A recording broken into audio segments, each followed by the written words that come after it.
श्री सद्गुरु महाराज की जय। आपके पिताजी हताश होकर, बहुत ही निराश होकर आपको ढूंढते ढूंढते परेशान हो गए। तभी आपको खोजने के लिए आपके ही पाठशाला में प्रधानाध्यापक से मिलने गए। उन्होंने प्रधानाध्यापक से कहा, मेरा लड़का कहाँ है? प्रधानाध्यापक बोले, वह तो परीक्षा देकर चला गया है। क्या वह डेरे पर नहीं पहुंचा है? तो मेरे नहीं कहने पर तुरंत ही वे मुझे साथ लिए ऑफिस आए और तुम्हारी परीक्षा की उत्तर पुस्तिका निकाल कर देखने लगे। उत्तर पुस्तिका में लिखे तुम्हारे उत्तर को उपरांत पढ़कर मुझे सुना दिए। स्वयं करुणार्त हो बहुत देर तक रोते रहे।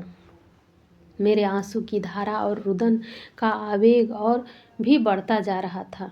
यह देखकर प्रधानाध्यापक जी ने धैर्य धारण कर अपने को संभाला और मुझे संभालते हुए धैर्य धारण दिलाने लगे। देखिए, आपके पुत्र का नाम रामानुग्रह पड़ा था। उनके ऊपर राम का पूरा अनुग्रह हो चुका है। वह जिसके लिए आया था उसकी खोज में निकल गया। अब आप धैर्य धारण कर शांत होइए और परमात्मा से उसके कल्याण के लिए प्रार्थना कीजिए। बेबसी का धैर्य लेकर मैं हताश सा घर आया। आपके पिताजी ने आपसे कहा, कहावत है कि विपत्ति अकेले नहीं आती। उसी समय सिकलीगढ़ धरहरा में महामारी का भीषण प्रकोप हुआ और गांव के सैकड़ों बालक उस समय ही माता पिता की गोद से छीन लिए गए। तुम्हारा भी सौतेले भाई हमसे सदा के लिए छीन लिया गया।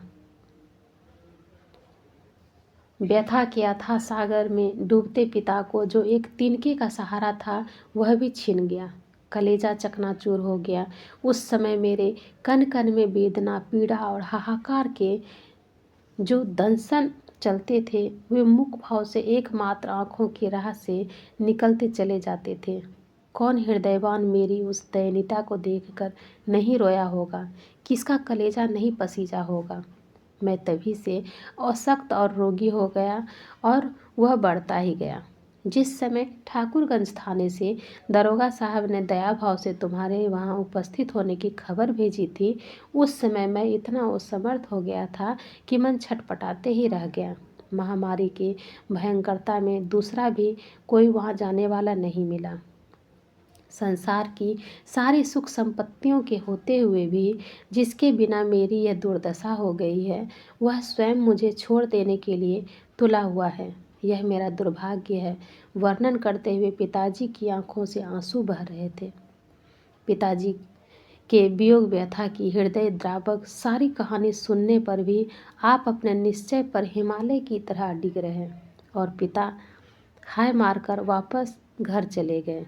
घर आने पर पिता का चित्त कुछ स्थिर हुआ। वे सोचने लगे, अवश्य ही ऐसे सुपुत्र के अवतरण से मेरा कुल पवित्र हो गया है। जननी का जीवन कृतार्थ हो गया।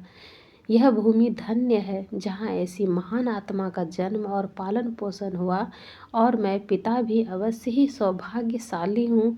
ऐसा सोचने पर भी उनका पवित्र वात्सल्य उमड़ता ही रहता था।